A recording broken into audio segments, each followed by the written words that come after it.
আসসালামু আলাইকুম। আজকে আমরা অ্যালিফ্যাটিক অ্যাসিড অ্যারোমেটিক অ্যাসিড অপেক্ষা কম শক্তিশালী সেটা ব্যাখ্যা করার চেষ্টা করব।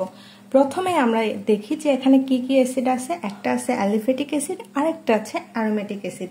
আমরা সচরাচর সকলেই অ্যালিফ্যাটিক অ্যাসিডের কথা জানি, কিন্তু অ্যারোমেটিক অ্যাসিড বলতে আমরা কি ধরনের যৌগ বুঝে থাকি? অ্যারোমেটিক অ্যাসিড হচ্ছে আমাদের চাকতিক যেসব যৌগ রয়েছে তারা অ্যারোমেটিক অ্যাসিডের উদাহরণ। তাহলে আমরা অ্যারোমেটিক অ্যাসিড হিসাবে উদাহরণ নিয়ে নিই বেনজোইক অ্যাসিড। বেনজোইক অ্যাসিডের উদাহরণটা দেখার পরে আমরা ব্যাখ্যাটা জানব। আমরা একটা বেনজিন চক্র নিলাম, কারণ আমাদের অ্যারোমেটিক অ্যাসিড বেনজিন চাকতিক যৌগ বা আমাদের যেসব চক্রাকার যৌগ রয়েছে সেগুলোই তো আমাদের অ্যারোমেটিক অ্যাসিড। এই চাকতিক যৌগের সাথে আমরা একটা কার্বক্সিলিক মূলক নিলাম। যদি এই কার্বক্সিলিক মূলকটাকে আমরা আলাদা করে লিখি COOH, এইটা বিয়োজনের ফলে বা ভাঙনের ফলে আমাদের কি কি ঘটে? আমাদের তৈরি হয় কার্বক্সিলেট আয়ন এবং তৈরি হয় H+। তারপরে একটু ব্যাখ্যা করার চেষ্টা করি। এই যে আমাদের কার্বক্সিলেট আয়নটা আছে, এই কি করে? এই তো ঋণাত্মক, অধিক তড়িৎ ঋণাত্মক অক্সিজেন আছে এখানে। এই কি করে? আমাদের বেনজিন চক্র থেকে ইলেকট্রন নেওয়ার চেষ্টা করে। সহজ কথায়, যখন ইলেকট্রন নেওয়ার চেষ্টা করবে তখন এই কি করে? বেনজিন চক্রটা আমাদের রেজোন্যান্সে অংশগ্রহণ করে বা আমাদের পাই বন্ধন এখান থেকে এখানে যায় বা আমাদের চাকতিক যৌগ চক্রাকার একটা রেজোন্যান্স কাঠামো সৃষ্টি হয়। যখন রেজোন্যান্স কাঠামো ঘটবে অতঃপর কি করবে? এই কার্বক্সিলেট আয়নটা এই ভেঙে যাবে বা আমাদের বিয়োজন ঘটবে। বিয়োজন ঘটার ফলে এই H+টা সে ছেড়ে দিবে। যদি H+ ছেড়ে দেয় তাহলে আমাদের H+টা মুক্ত হয়ে গেল। আর আমাদের অ্যাসিডের সংজ্ঞাটা কি ছিল? যে যত বেশি পরিমাণ আমাদের H+ বা প্রোটন ত্যাগ করবে সে তত বেশি অ্যাসিডীয় ধর্ম লাভ করবে। তাহলে আমরা সহজ কথায় একেবারে সহজভাবে কি বুঝলাম? যে এখানে আমাদের OH মূলক আছে বা আমাদের কার্বক্সিলিক আয়নের মধ্যে OH গ্রুপটা আছে। গ্রুপটা থাকার কারণে অক্সিজেনের তড়িৎ ঋণাত্মকতা এখানে খুব বেশি হওয়ার কারণে সে কি করবে? হাইড্রোজেন থেকে ইলেকট্রন নিজের দিকে টেনে নেওয়ার চেষ্টা করবে। এই যে যখন আমাদের রেজোন্যান্সটা সম্পূর্ণ হবে, এই ইলেকট্রনটা কোথায় যাবে? এখানে যাবে।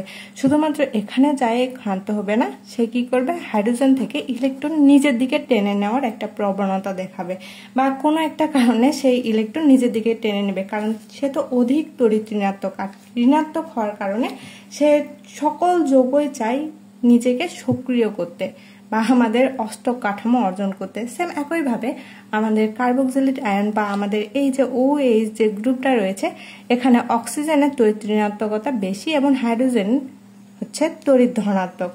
এই জন্যে সে কি করবে? হাইড্রোজেন থেকে ইলেকট্রন নিয়ে নিবে। যখন হাইড্রোজেন থেকে ইলেকট্রন নিয়ে নিবে তখন হাইড্রোজেন আর অক্সিজেনের মধ্যে ভাঙন শুরু হবে। ভাঙন শুরু হওয়ার ফলে এখানে H+ আয়ন তৈরি হবে। তাহলে এই যে আমাদের H+ আয়ন তৈরি হলো, মানে আমাদের কি হলো? এখানে অ্যাসিডীয় ধর্মটা এখানে প্রকাশ পেল। কারণ আমরা সহজভাবে জানি যে আমাদের যত বেশি H+ বা প্রোটন ত্যাগ করবে সে তত অ্যাসিডীয় ধর্ম লাভ করবে। এর থেকে আমরা বলতে পারি না যে আমাদের অ্যারোমেটিক এটা হচ্ছে বেশি শক্তিশালী অ্যাসিড। এখন আসি এখানে আমাদের রেজোন্যান্সে কি কি ঘটেছে। তোমরা দেখো এখানে আমাদের কি আছে? কার্বক্সিলিক মূলক আছে, এখানে বেনজিন চক্রটা আছে। এটা কি করবে? বিক্রিয়া করবে। বিক্রিয়া করার ফলে এখানে আমাদের কি ঘটবে? বেনজিন চক্রটা তো বেনজিন চক্রই থাকবে, এই বেনজিন চক্র সাথে আমাদের এখানে কি করবে? এই যে আমাদের যে COO মূলকটা আছে, এই বেনজিন চক্র থেকে ইলেকট্রন টেনে নেবে। যদি ইলেকট্রন নিজের দিকে টেনে নেয় তখন আমাদের এই চিহ্নটা কিরকম আসবে? এই দিকে আসবে, কারণ ইলেকট্রন বেনজিন চক্র থেকে টেনে নিচ্ছে। আর এখানে তাহলে কি থাকবে? C একটা থাকবে আর আমাদের থাকবে অক্সিজেন মূলকটা বা COO, এটা হচ্ছে কার্বক্সিলেট আয়ন।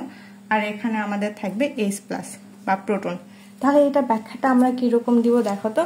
এখানে আছে যে বেনজোইক অ্যাসিড, বেনজোইক অ্যাসিডের কার্বক্সিলিক যে গ্রুপটা রয়েছে, গ্রুপের সাথে যুক্ত ফিনাইল গ্রুপ ঋণাত্মক আবেশীয় প্রভাব দ্বারা বা -I প্রভাব দ্বারা যুক্ত থাকায় বন্ড COOH গ্রুপের OH অংশের অক্সিজেন পরমাণুর উপর ইলেকট্রন ঘনত্ব হ্রাস করে।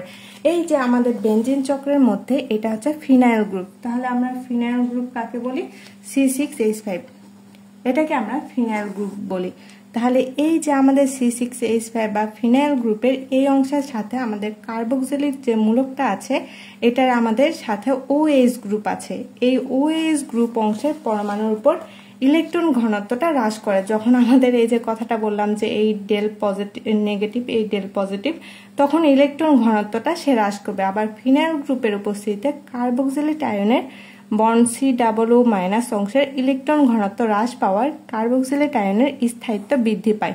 যখন আমাদের এখানে ইলেকট্রন ঘনত্বটা হ্রাস পাবে তখন আমাদের কার্বক্সিলিক আয়নের ইলেকট্রন ঘনত্বটা হ্রাস পাবে, মানে স্থায়িত্বটা, এই কার্বক্সিলিক আয়নের স্থায়িত্বটা বৃদ্ধি পাবে, অর্থাৎ কার্বক্সিলিক অ্যাসিডের বিয়োজন প্রবণতা বেড়ে যায়। বিয়োজন প্রবণতা মানে কি? ভাঙনের প্রবণতা। তাহলে এখান থেকে আমরা কি বুঝলাম? যে এখানে একটা ফিনাইল গ্রুপ আছে। সহজ কথায় যে এখানে একটা ফিনাইল গ্রুপ আছে, এই কি করবে? রেজোন্যান্সে অংশগ্রহণ করবে। সহজ কথা সহজভাবে বোঝার চেষ্টা করো। যখন রেজোন্যান্সে অংশগ্রহণ করবে তখন আমাদের কার্বক্সিলিক আয়নটা রয়েছে, মানে বন্ড COOH মূলকটা রয়েছে, এই অংশের ইলেকট্রন ঘনত্ব হ্রাস পাবে, তাই না? যখন ইলেকট্রন ঘনত্ব হ্রাস পাবে তখন আমাদের এটার স্থায়িত্ব বৃদ্ধি পাবে। ইলেকট্রন ঘনত্ব হ্রাস পালে স্থায়িত্ব বৃদ্ধি পায় এবং তখন আমাদের কি করবে? COO মূলকটা বিয়োজন প্রবণতা বেড়ে যাবে, মানে ভাঙনের প্রবণতা বেড়ে যাবে। এই কি করবে? H+ বা প্রোটনটা ত্যাগ করে দিবে। তাহলে এই থেকে বলতে পারি যে আমাদের অ্যারোমেটিক অ্যাসিডটা বেশি শক্তিশালী। এখন আমাদের অ্যালিফ্যাটিক অ্যাসিডের ক্ষেত্রে দেখি। অ্যালিফ্যাটিক অ্যাসিডের ক্ষেত্রে আমরা যদি এখানে উদাহরণ দিই, একটা অ্যাসিটিক অ্যাসিড। অ্যাসিটিক অ্যাসিডের সংকেত কি? CH3COOH, এটা হচ্ছে অ্যাসিটিক অ্যাসিড। অ্যাসিটিক অ্যাসিড এই যে তো একটা অ্যাসিড, তাই না? কিন্তু এর সংকেতটা যদি আমরা একটু বিশ্লেষণ করে লিখি, এখানে কি কি ঘটবে? কার্বনের সাথে একটা দ্বিবন্ধন দ্বারা যুক্ত থাকবে, আর একটা অক্সিজেন থাকবে, আর একটা আর মূলক বা আমাদের CH3 যেটা আমাদের অ্যাসিটিক মূলক মিথাইল গ্রুপ, এইটা যুক্ত থাকবে। এখন মিথাইল গ্রুপটা কি? মিথাইল গ্রুপটা হচ্ছে আমাদের ধনাত্মক আবেশীয় প্রভাব, বা আমরা সহজ কথায় বলতে পারি মিথাইল গ্রুপটা ইলেকট্রন দানকারী গ্রুপ। এই কি করবে? কার্বনের দিকে ইলেকট্রন ঠেলে দিবে। যদি কার্বনের দিকে ইলেকট্রন ঠেলে দেয় তখন আমাদের কার্বনের যে ধনাত্মক আবেশীয় প্রভাবটা সেটা বৃদ্ধি পাবে, মানে আমাদের OH গ্রুপের এই যে আমাদের কার্বন আর অক্সিজেনের মধ্যে, সরি এখানে একটা হাইড্রোজেনও ছিল, তাহলে এই যে কার্বন আর OH মূলকের যে ভাঙনের প্রবণতাটা সেটা কমে যাবে। কেন কমে যাবে? দেখো, সহজ কথা বলতে গেলে এই CH3 মূলকটা যখন কার্বনকে ইলেকট্রন দান করে দিচ্ছে তখন আমাদের OH মূলকের দৃঢ়তা বেড়ে যাচ্ছে, মানে এখানে ইলেকট্রনের ভাঙনের প্রবণতাটা যেটা ছিল ধনাত্মক আবেশীয় প্রভাবের কারণে এই ভাঙনের প্রবণতাটা বা ইলেকট্রন ত্যাগের প্রবণতাটা কমে যাচ্ছে। যখন ইলেকট্রন ত্যাগের প্রবণতা কমে যাবে তখন এই OH মূলকটা আর ভাঙন সম্ভব না। যদি ভাঙন সম্ভব না হয়, এই যদি প্রোটন ত্যাগ নাই করতে পারে, তাহলে এই কি আমাদের অ্যাসিডীয় ধর্ম পালন করে? অবশ্যই অ্যাসিডীয় না, বা অ্যাসিডীয় ধর্ম পালন করে না। সুতরাং এই থেকে আমরা বলতে পারি যে আমাদের CH3COOH বা অ্যালিফ্যাটিক অ্যাসিডের থেকে আমাদের অ্যারোমেটিক অ্যাসিডটা বেশি শক্তিশালী। তাহলে এটার ব্যাখ্যাটা আমরা কিভাবে দিব?